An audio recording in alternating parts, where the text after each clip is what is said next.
Namaku Bambang. Aku bekerja di salah satu mall yang ada di Bandung. Rumahku ada di daerah Kopo. Memang lumayan jauh. Namun berjalannya waktu membuatku bisa menikmati pekerjaanku ini. Yang lebih kurang sudah hampir 1 tahun. Awalnya tidak ada hal-hal yang membuatku takut. Namun, cerita yang akan kuceritakan malam ini mungkin menjadi awal di mana aku menjadi orang yang sangat sensitif dengan hal-hal yang berkaitan dengan mereka. Berkaitan dengan mistis. Sampai saat ini.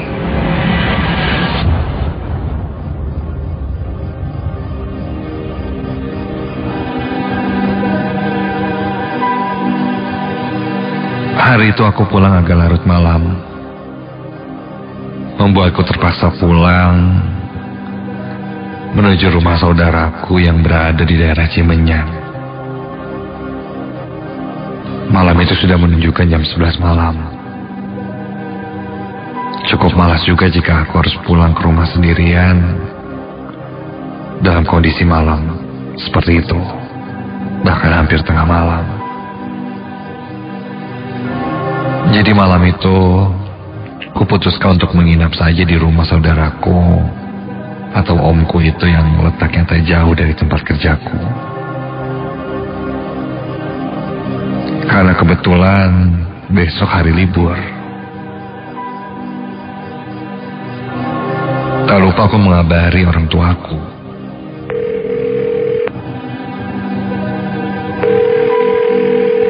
Halo, Ma. Malam ini kayaknya Abang mau pulang ke rumah Uwa deh. Tadi udah nelfon Uwa juga, katanya gak apa-apa kalau kemalaman. Pulangnya nginep aja dulu, paling pulang besok pagi deh. Ya? Ya udah mah. Siap, Assalamualaikum. Jarak rumah Uwa atau saudaraku itu dengan tempat kerjaku memang tak jauh.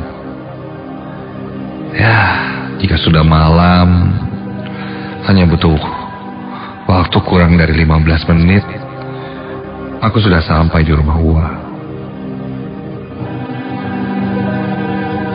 Sesampainya di sana, aku segera masuk. Omku atau yang biasa aku panggil Uwa mempersilahkanku untuk menggunakan kamar yang ada di lantai 2. Kamar yang memang sering dijadikan kamar tamu. Jika dilihat dari luar, rumah ini memang cukup luas. Berada di daerah atas kota Bandung dengan udara yang sejuk, membuat setiap orang pasti akan betah jika tinggal di sana. Dan rumah ini hanya diisi oleh 4 orang saja.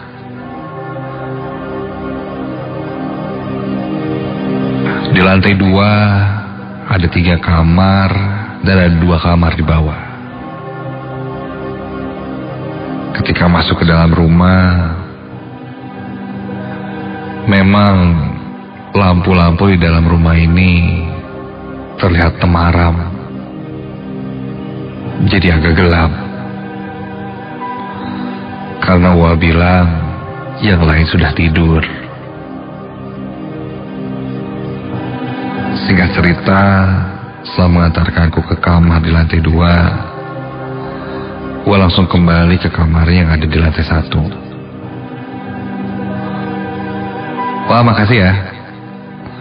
Aku nginep sampai pagi aja kok. Besok juga langsung pulang pagi-pagi. Nuhun, Wak.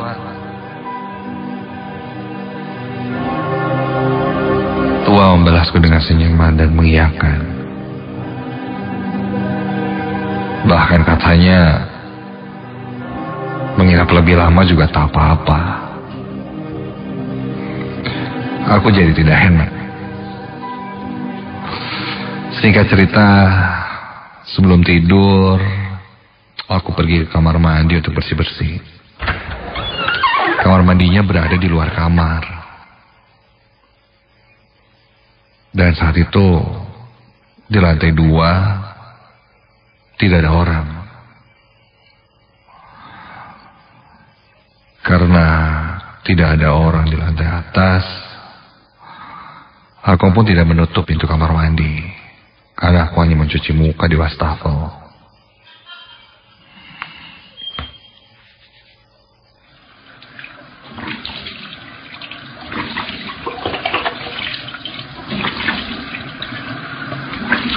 Ketika aku sudah mencuci muka dan bercermin, dari pantulan cermin aku bisa lihat satu kamar yang berseberangan dengan kamar mandi. Setauku sih itu kamarnya Akbar, anak dari Waku itu. Lampu kamarnya menyala. Dan masih dari pantulan kaca, ku lihat pintu itu terbuka perlahan. Namun hanya terbuka sedikit. Kontan aku langsung berbalik, kembalikan badanku untuk menyapa Akbar. Karena aku pikir dia akan keluar dari kamar. Namun ketika ku tunggu dan ku perhatikan, tidak ada yang keluar dari kamar. Aneh. Angin kali ya? Udara malam itu memang cukup lumayan dingin. Dan aku pun tidak mau memastikan ke kamar Akbar. Takutnya malah mengganggu. Aku lanjut bersih-bersih. Setelah selesai langsung kembali ke kamar.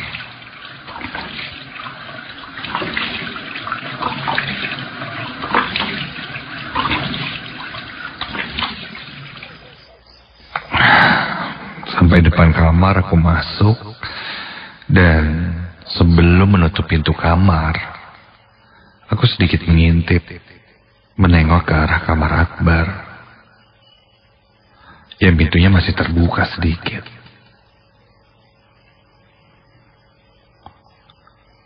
Pintu di rumah ini sama semua, termasuk pintu kamarku dan pintu kamar Akbar. Yang setelah aku pikir-pikir, pintunya sangat berat. Sepertinya tidak mungkin jika angin yang menggerakkan pintu itu ditambah, masa angin bisa menarik gagang pintu sih sampai kebuka pintunya. Aku malah jadi takut ada orang asing yang masuk ke dalam rumah ini. Tapi jika diingat-ingat, tidak ada yang mencurigakan. Sudahlah. Aku lanjut tutup pintu kamar dan langsung pergi tidur. Akhirnya nemu kasur juga. Ku tarik selimut yang ada di atas tempat tidur. Dan tak butuh lama, aku pun akhirnya tertidur.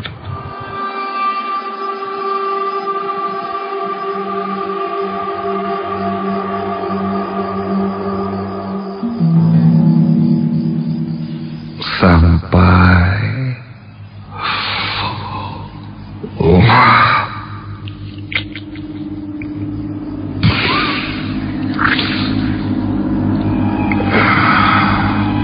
entah jam berapa ketika itu,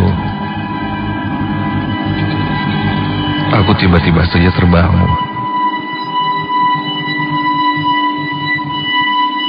Karena ketika itu aku merasa ada yang mengelus-ngelus pipiku. Ya, ketika sadar ada yang mengelus pipiku, aku langsung terperanjat bangun.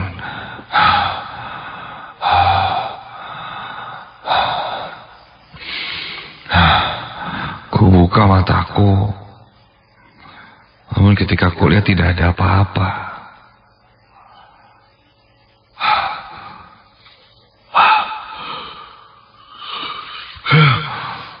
Namun sangat terasa sekali ada sentuhan tangan di pipiku itu.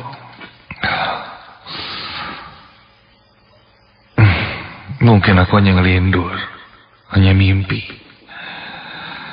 Aku kembali menutup mataku dan melanjutkan tidur. Sampai tak lama dari sana, aku terkejut ketika mendengar ada suara pintu yang dibanting. Itu apaan sih?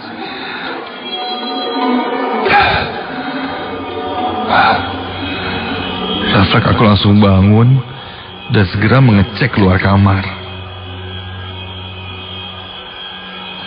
Dan ketika aku lihat,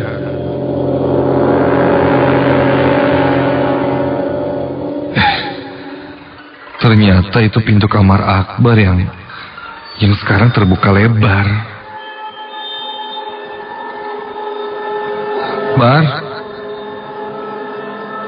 Bar? Perlahan aku mendekati kamar itu dan mengintip ke kamar itu. Bar? Dan ketika aku masuk, kamar itu dalam kondisi kosong. Iya, sangat kosong.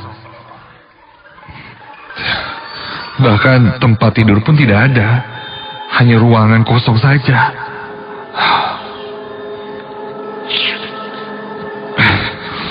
Kok kosong sih? Belum sempat pertanyaanku terjawab, tiba-tiba kali ini tercium bau yang sangat busuk.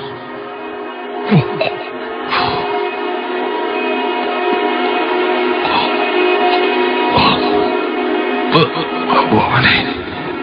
Dan tiba-tiba tiba-tiba saja pintu kamar ini tertutup. Dalam kondisi aku masih berada di dalam ruangan itu. Refleks aku langsung berusaha membuka pintu sambil teriak minta tolong. Tolong! Wah! Dan ketika aku coba buka, pintu ini terkunci. Iya. Berkali-kali aku coba mendorong membuka pintu ini tapi tidak bisa. Wah! Tolong, Wah! Bang! Apa nih? Tidak ada jawaban sama sekali. Ketika aku panik dan kurasakan bau busuk yang tercium tadi kini semakin jelas sangat terasa. Baunya membuatku ingin muntah.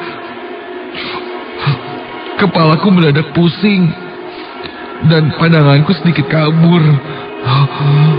Keringat dingin mulai bercucuran di keningku. Buka! Aku masih mencoba memanggil omku itu, namun terasa sia-sia. Dan udara di dalam kamar ini berubah menjadi panas. Dan kurasakan seperti ada sesuatu yang aneh di belakangku. Refleks aku membalikan badan. Dan ketika kulihat ke belakang, astaga, terlihat sosok hitam sangat tinggi dan besar sedang berdiri tepat di belakangku. Sontak aku gemetar. Jantungku berdegup sangat kencang. Aku sangat ketakutan. Sosok itu semakin terlihat jelas ketika dia mulai mendekat. Seluruh tubuhnya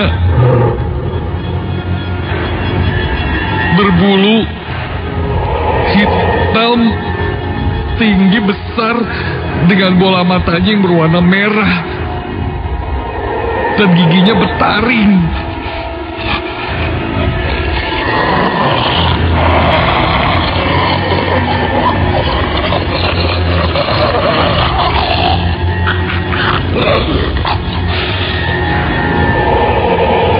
Lidahnya menjulur keluar,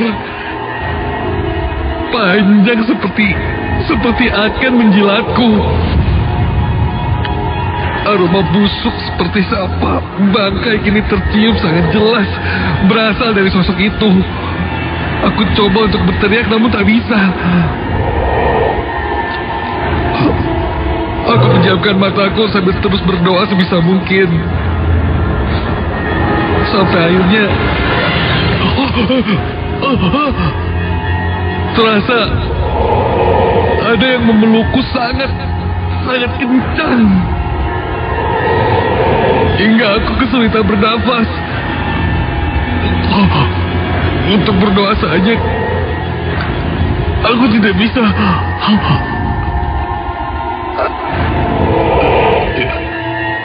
Aku dipeluk sangat keras dan semakin keras hingga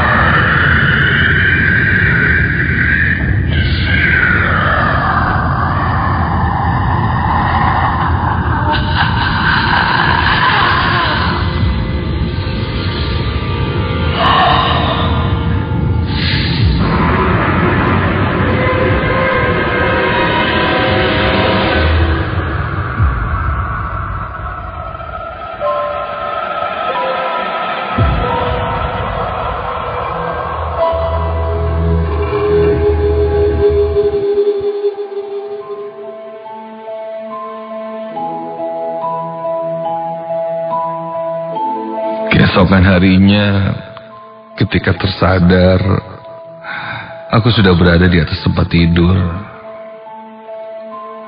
Kulihat Uwa sudah berada di sampingku.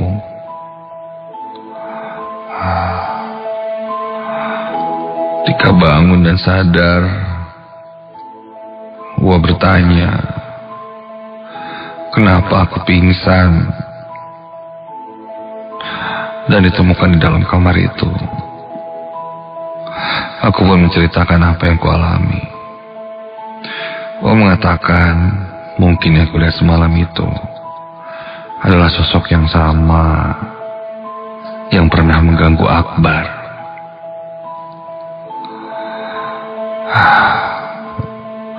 Uwa pun meminta maaf karena dia lupa memberitahuku untuk tidak masuk ke ruangan itu jika malam hari.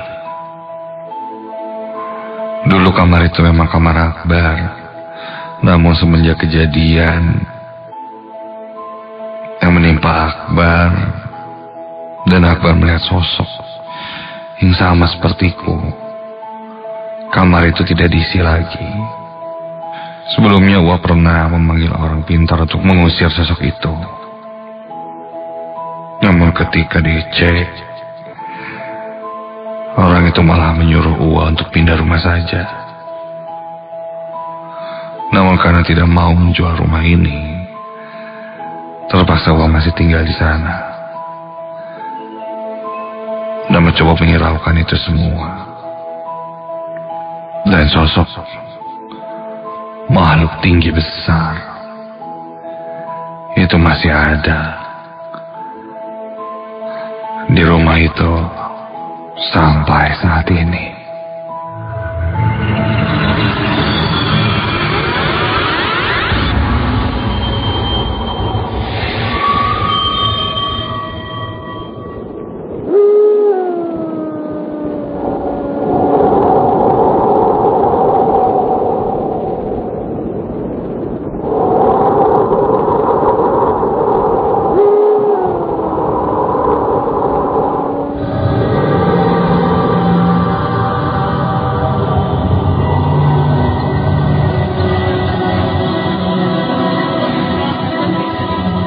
Namaku Ulfa.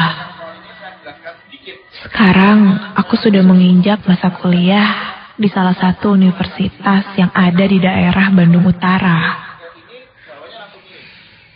Pada hari itu, aku sedang ada les tambahan untuk bahasa Inggris di luar jam kampusku. Ini adalah suatu kegiatan yang sangat aku sukai. Selain bisa menambah ilmu untukku, aku senang karena bisa bertemu dengan teman baru dari universitas maupun sekolah yang berbeda. Hari itu, hari di mana aku mengikuti les tambahan. Aku ingat sekali, hari itu hari Kamis. Dan kebetulan, aku mengambil jam les di malam hari. Karena siangnya ada keperluan mendadak. Satu kelas biasanya diisi oleh 10 orang murid. Tidak terlalu banyak sih. Namun, menurutku lebih baik sedikit orang. Jadi bisa lebih fokus. Setelah kelas dimulai, aku pun mulai fokus untuk mendengarkan dan memperhatikan. Namun, ketika aku sedang fokus mendengarkan, pandanganku tiba-tiba saja teralihkan oleh salah satu temanku yang sejak tadi hanya diam saja. Nampak terlihat kebingungan, seperti sedang mencari sesuatu.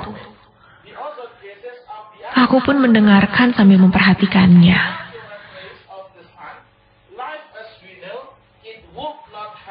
Sampai tak terasa akhirnya kelas pun selesai.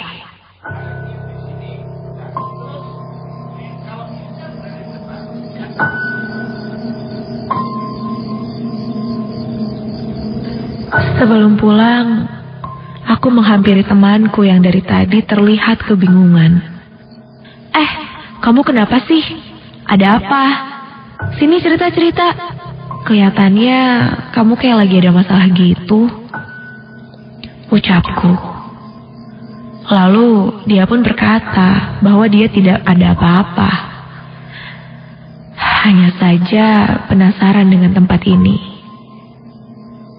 Mendengar itu aku sedikit terdiam. Hah? Maksud kamu mau cari hantu gitu? Suka aneh deh, gak usah. Katanya, dia pernah mendengar dan merasakan kalau di tempat ini memang angker. Mendengar itu, entah kenapa tiba-tiba bulu kuduku berdiri.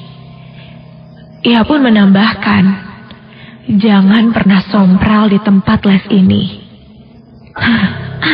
Aku pun tertawa. Ya ampun, gak ada kali hantu di tempat kayak gini.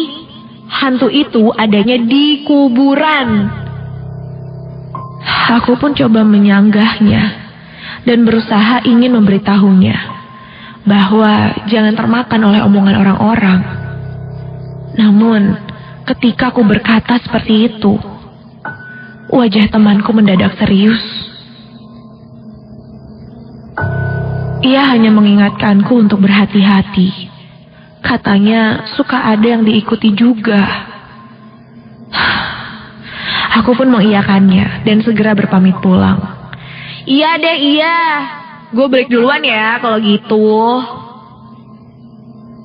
Menghiraukan ucapannya, aku pun langsung bergegas pulang ke rumah.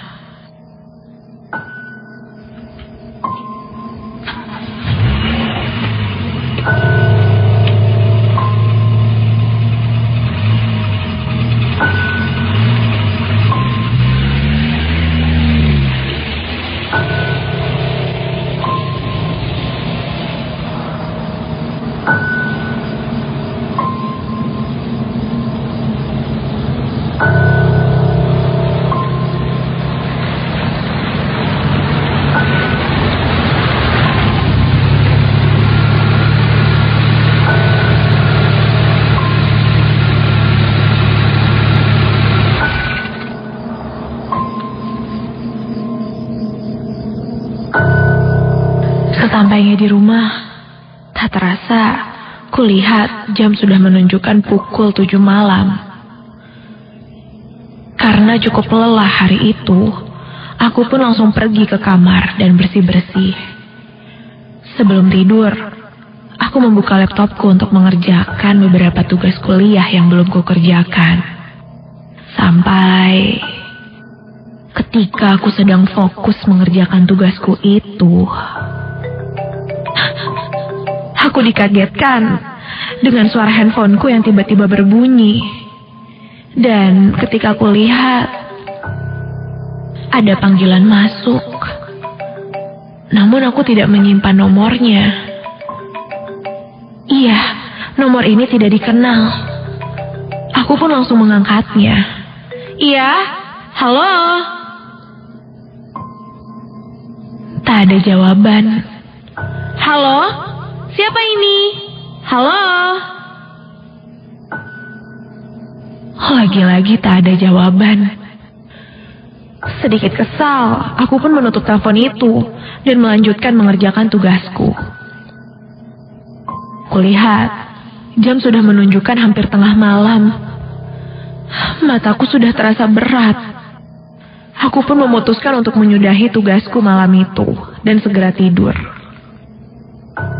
Namun, ketika baru saja aku menutup laptopku, entah kenapa, aku merasa ada sesuatu yang aneh. Seperti ada yang memperhatikanku.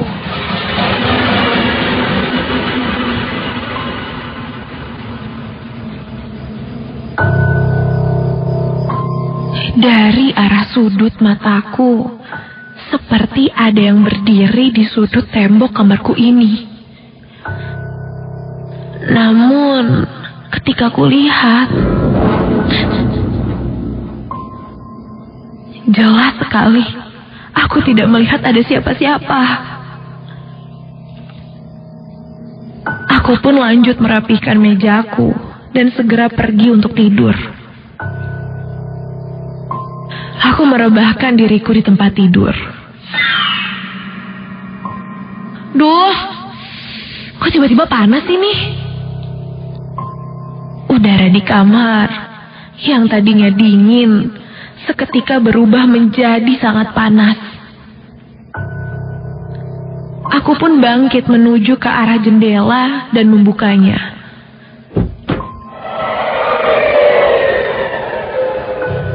Angin pun menghembus sangat kencang masuk ke dalam kamarku. Lumayan nih. Aku pun kembali ke tempat tidur. Kulihat, jam sudah menunjukkan jam 11 malam. Tapi tiba-tiba terdengar suara cicak yang sangat kencang mengitari ruang kamar ini. Refleks, mataku menerawang mencari cicak itu. Namun, sepertinya cicak itu berada di balik lemari. Jadi, tidak kelihatan. Lama-kelamaan, suaranya malah semakin mengganggu dan membuatku menjadi sulit untuk tertidur.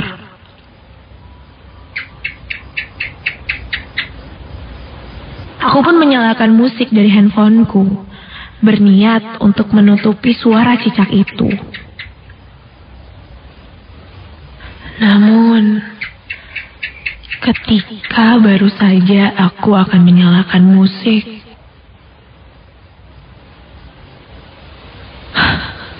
suara cicak itu hilang. Kurasakan angin sedikit demi sedikit berhembus masuk ke kamarku. Angin itu masuk dari jendela yang terbuka lebar.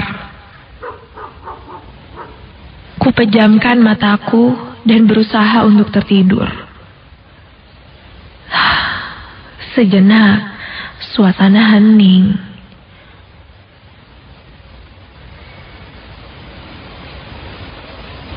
Lalu terdengar lagi suara cicak. Karena sudah tak kuat menahan kantuk ini, aku mencoba menghiraukannya.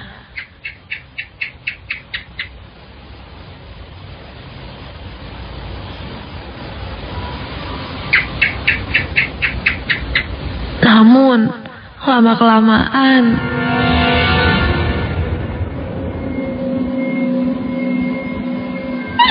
kali ini terdengar jelas di telingaku dan sangat dekat.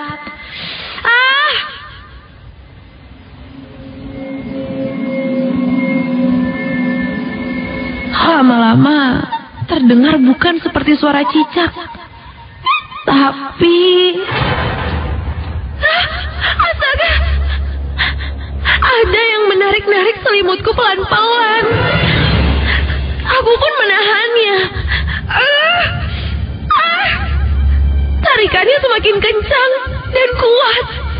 Lalu aku pun membuka selimut yang menutupi kepalaku dan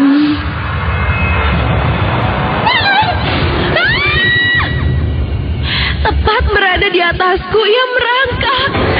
Seorang perempuan. Bola matanya membelalak dan menatap tajam ke arahku. Ia memakai baju putih dan mulutnya menganga tanpa gigi. Mulutnya terus mengecap, membuat suara yang sangat menyeramkan. Dan mukanya semakin mendekatiku. Rambutnya yang panjang dan tak beraturan itu kini menimpa mukaku. Dan dia pun berbisik padaku. Kamu siapa? Tanpa sempat menjawab, badanku yang menegang pun menjadi lemas dan aku tak sadarkan diri.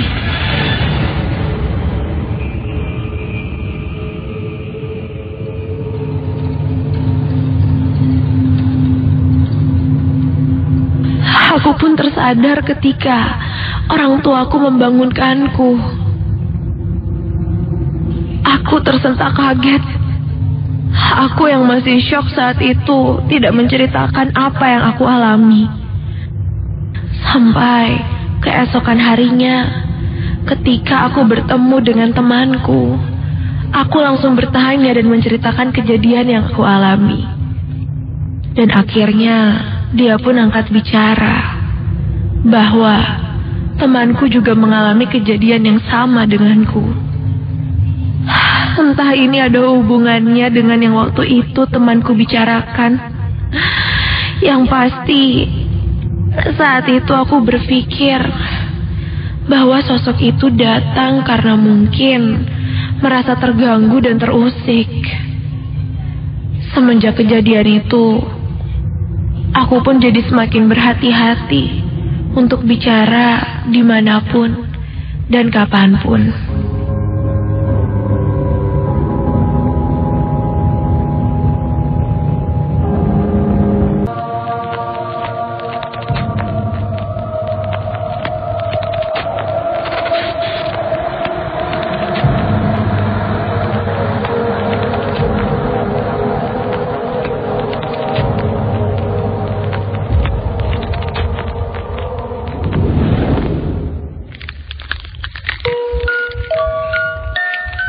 Kejadian ini aku alami sekitar bulan Agustus tahun 2020.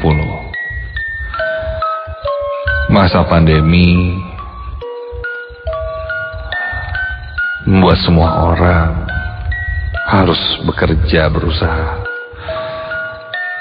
dengan sangat ekstra untuk kehidupannya sehari-hari. Termasuk aku yang bisa dibilang terdampak oleh pandemi COVID-19 ini. Namaku Teslan Angga Putro. Biasanya aku dipanggil Angga. Asalku dari Temanggung, Jawa Tengah. Aku menetap di Bandung untuk bekerja. Dan di sini aku bekerja di sebuah perusahaan swasta. Ya, bisa dibilang pabrik lah. Sudah cukup lama aku bekerja di sana. Dan karena aku perantau, di Bandung aku tinggal di mes karyawan yang ada di dalam pabrik itu.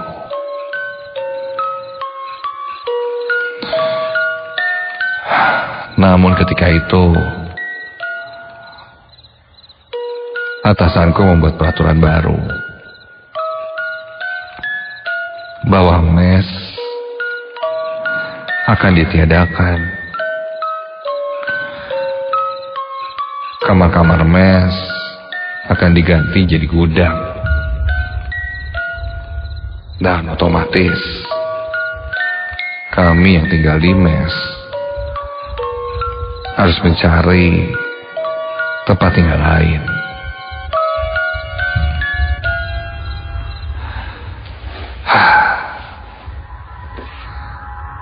Cukup kecewa dan kesal. Kini aku harus ada biaya tambahan untuk ngekos.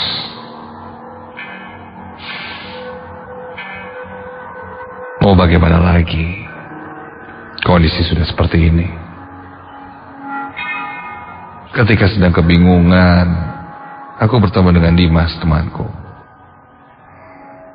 Dia bilang dia tahu tempat kos-kosan yang murah, pas di kantong dan dekat juga dengan pabrik. Dan dia mengajakku untuk melihat-lihat area kosan sore nanti. Ya, jika harganya murah aku setuju.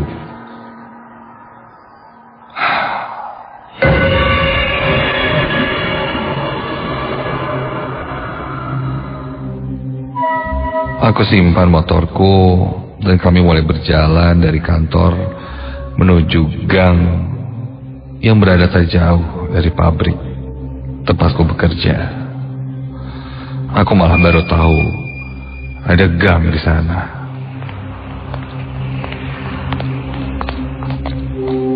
Suasana gang sore itu menjelang maghrib cukup ramai. Banyak anak-anak yang bermain di gang itu. Kulihat mereka bermain sangat riang. Sampai salah satu anak yang bermain di gang itu berlarian dan menabrakku. Anak itu hanya cengengesan dan tertawa sambil minta maaf. Ya, aku pun balasnya dengan senyuman. Hati-hati dek, jangan lari-lari, jatuh lo nanti. Dah, apa? Dimas sontak menepuk bahuku. Dan dia bertanya padaku. Dia bilang, kamu ngobrol sama siapa?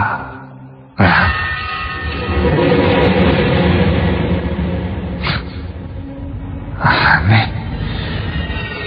Ya jelas ku jawab. Itu nih ngomong sama anak kecil. Itu anak kecil lari-lari, terus gak sengaja nabrak, pas lagi main-main.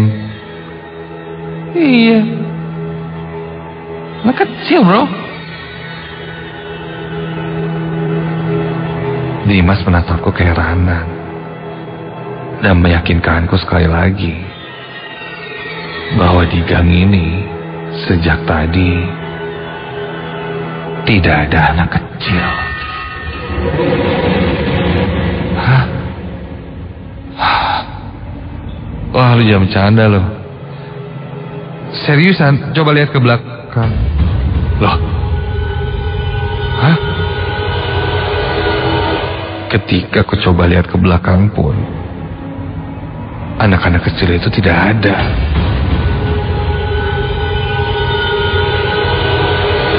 Padahal kami dalam satu gang yang sama.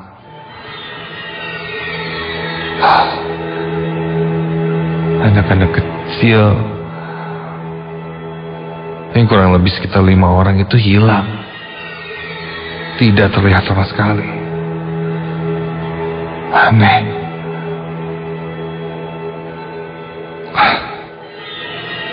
Aku masih melihat ke arah belakang, kiri, dan kanan. Lalu Dimas menyadarkanku. Dia bilang jangan melamun, ini sudah mau maghrib katanya.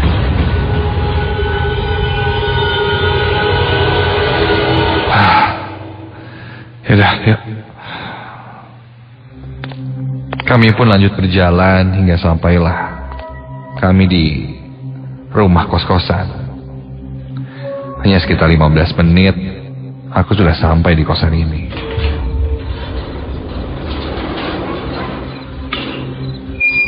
Kosannya cukup besar, 2 lantai.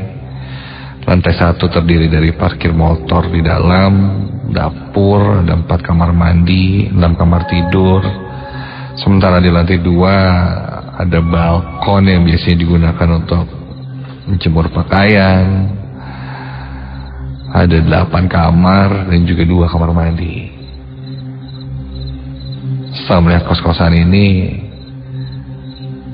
aku cukup puas. Dan harganya sangat murah.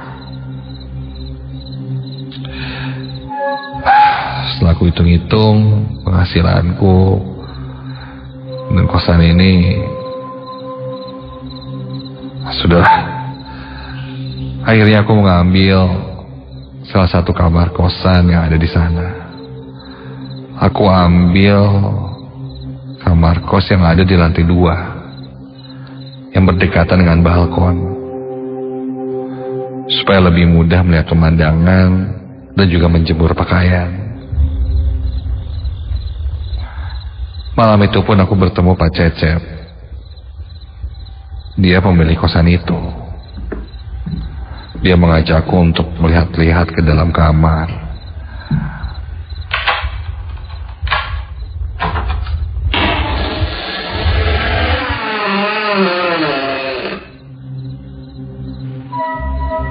Suasana kamarnya bersih. Hanya saja agak lembab dan dingin.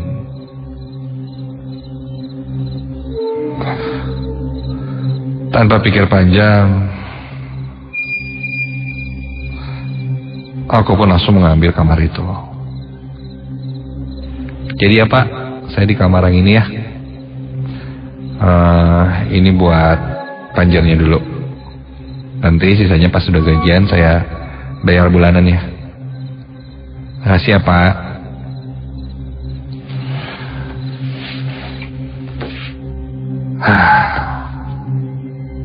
Dan malam itu aku berencana langsung nginap di sana. Karena kosan ini sudah termasuk kasur, lemari, dan meja. Pindahannya akan kulakukan nanti. Karena malam itu aku sudah cukup lelah dengan pekerjaanku dan ingin coba bersantai di ruangan baru. Dimas yang mengantarkanku tak lama pulang.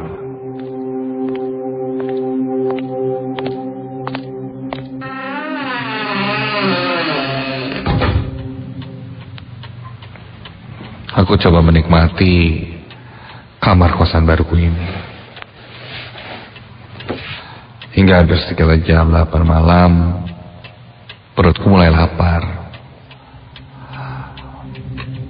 Karena belum ada stok makanan atau apapun, aku pun berjalan ke minimarket terdekat. Dan aku lupa motorku ada di kantor. Jadi mau tidak mau aku harus jalan dari kosanku ke jalan raya. Dan satu-satunya akses adalah gang yang tadi sore ku lewati. Jika mengingat kejadian tadi di gang, Aku agak sedikit malas jika lewat lagi gang itu. Tapi mau bagaimana lagi? Ya, mudah-mudahan gak ada apa-apalah.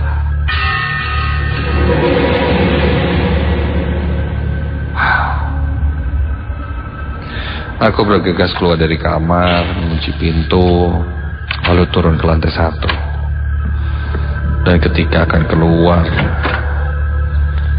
dari kosan,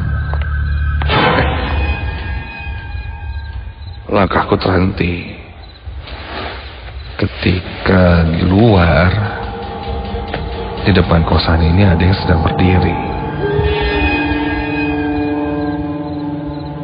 Dia seorang perempuan dan wajahnya cantik.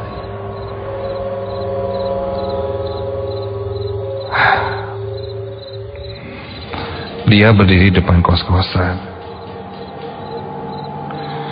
dan ketika aku melihatnya,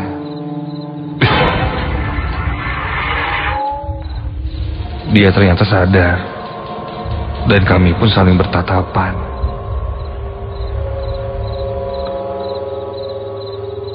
Tiba-tiba perempuan cantik itu melempar senyuman manis ke arahku.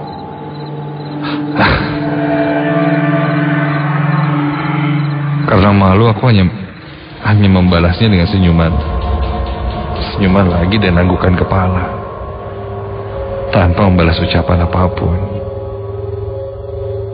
Perempuan itu menggunakan kemeja warna hijau, rok abu-abu di atas lutut dan sendal jepit. Perawakannya langsing, wajahnya putih, parasnya cantik, matanya sayu, rambutnya pun tidak terlalu panjang. Aku pun melewati perempuan itu.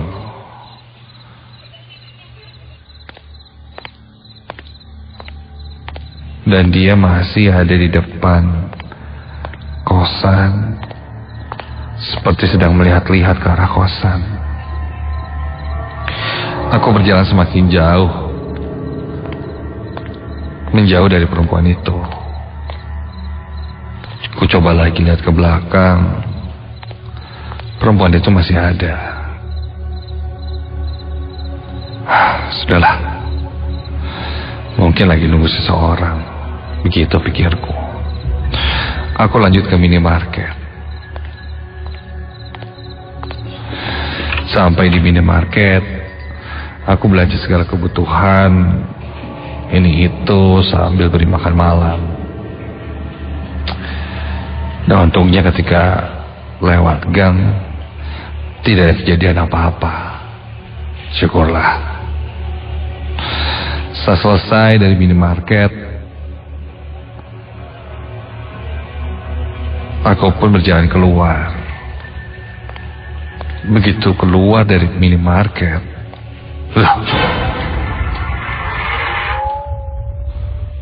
aku melihat dari pantulan pintu minimarket,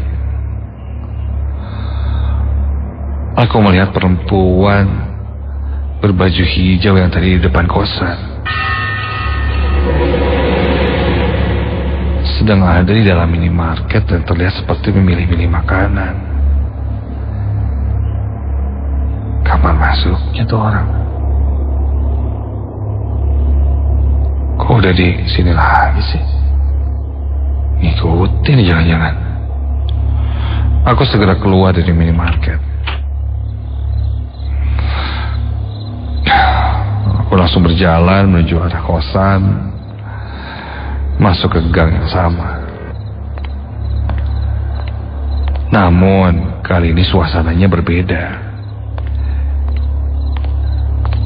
Di dalam gang itu, aku mulai merasakan ada yang aneh.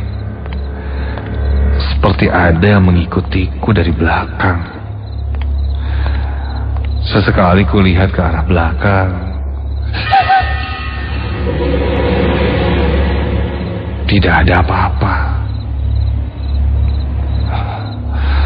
Namun aku merasakan mendengar suara langkah kaki lain selain langkah kakiku. Seperti suara langkah sendal jepit yang samar terdengar mengikutiku dari belakang. Namun ketika ku tengok dan ku pastikan tidak ada apa-apa di belakangku, dan itu pun hanya sebuah gang yang cukup panjang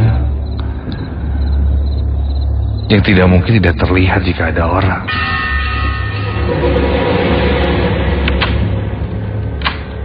Singkat cerita, sampailah aku di kosan.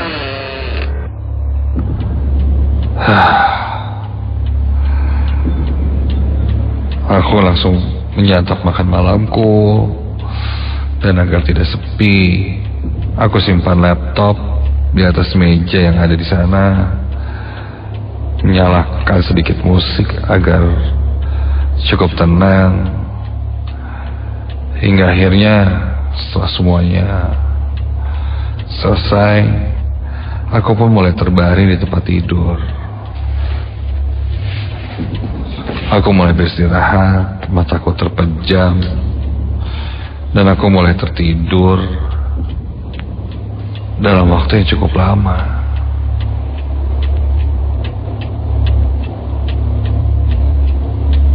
Sampai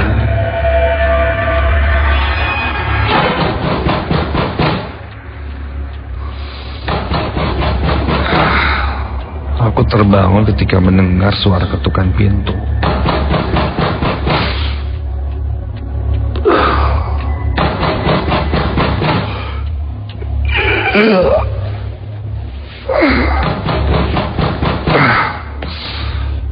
Ketukan itu terus berbunyi tidak berhenti.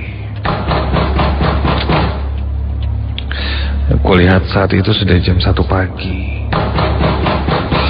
Siapa sih?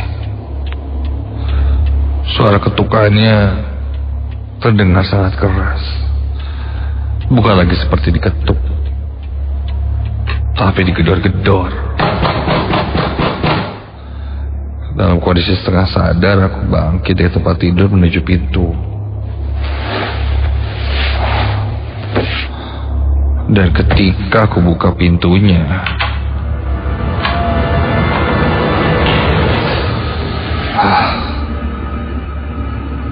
ada siapa-siapa sih? Iya, tidak ada siapa-siapa yang mengetuk pintu kamarku. Jangan-jangan ada anak kosan yang jahil nih.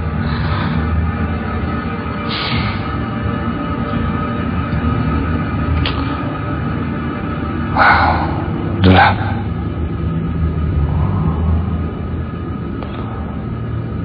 Baru saja aku akan menutup pintu kamar kosanku itu, tiba-tiba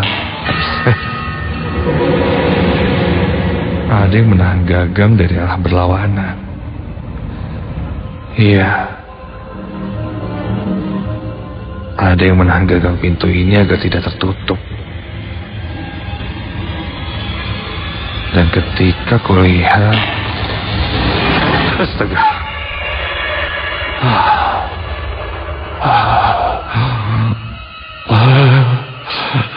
kakiku kini lemas.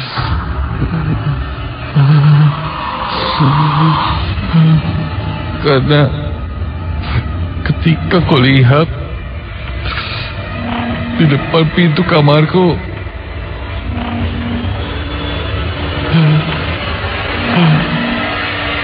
berdiri seorang perempuan.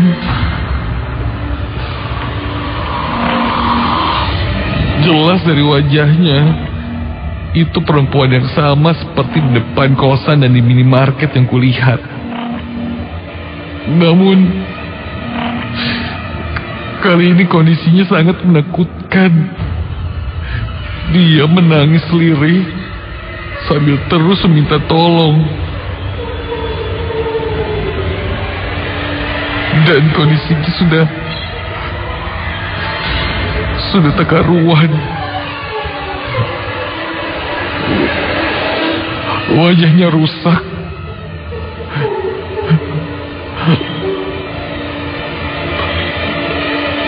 Mulutnya berdarah. Dan dari lehernya terlihat seperti luka memar. Seperti dipukul. Aku hanya bisa terdiam melihat sosok perempuan itu yang kini terlihat sangat tidak wajar. Aku tutup mataku. Dan ketika itu aku mendapatkan sebuah visual yang sangat menakutkan. Tiba-tiba saja aku menangis. Dalam pikiranku itu aku seperti bisa melihat masa lalu perempuan ini. Dia adalah korban pemerkosaan oleh orang-orang yang tidak bertanggung jawab. Setelah itu perempuan ini pun dibunuh.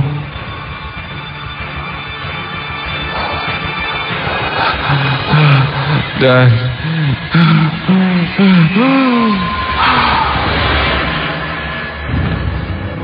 aku pun tersadarkan diri.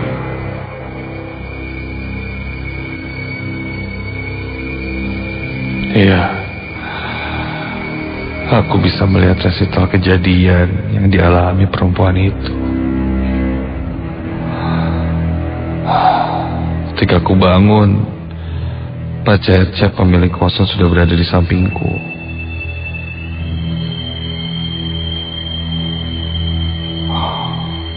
Aku langsung bertanya, apakah di sini ada sosok perempuan yang seperti ini? Langsung kuceritakan apa yang kualami semalam.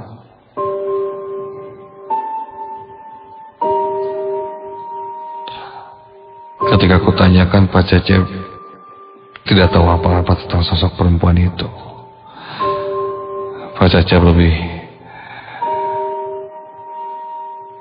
menenangkanku dan berkata, ya mungkin itu hanya jin yang berusaha mengganggu kita. 3 hari berlalu dari kejadian itu, aku jatuh sakit. Tubuhku sakit, terutama bagian pinggang. Aku sudah coba berobat ke sana kemari, tapi menurut dokter semuanya normal. Dan sakitku ini bukan sakit biasa.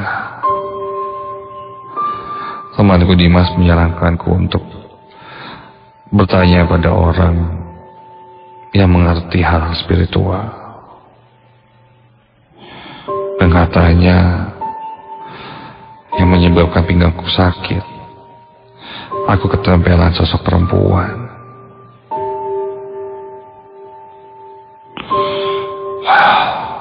Setelah itu aku pun dibersihkan, dan seketika pinggangku tidak terasa sakit lagi.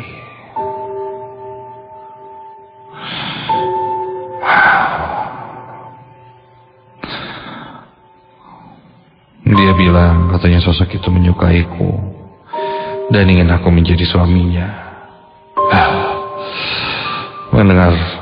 Mendengar perkataannya, aku langsung lemas. Kenapa sosok hantu bisa menyukaiku sampai ingin menikah denganku? Dan dia bilang karena aku sangat mirip dengan calon suaminya. Dan sebelum akhirnya dia pun meninggal dan tidak jadi untuk menikah. Semenjak kejadian itu, aku jadi lebih sering membiasakan diri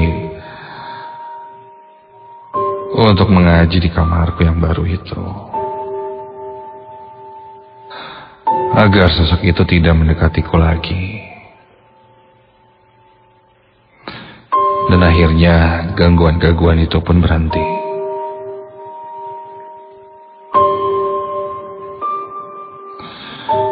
Namun ada yang masih belum hilang. Secara sosok, aku sudah tidak merasakan dan melihatnya lagi. Namun, kadang aku selalu mendengar suara perempuan ketika aku tidur.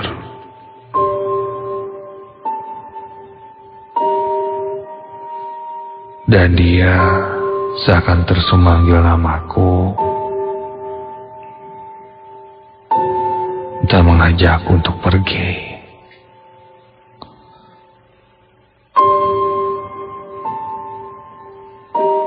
Dia pun menyebutkan namanya. Nama perempuan itu Dinda.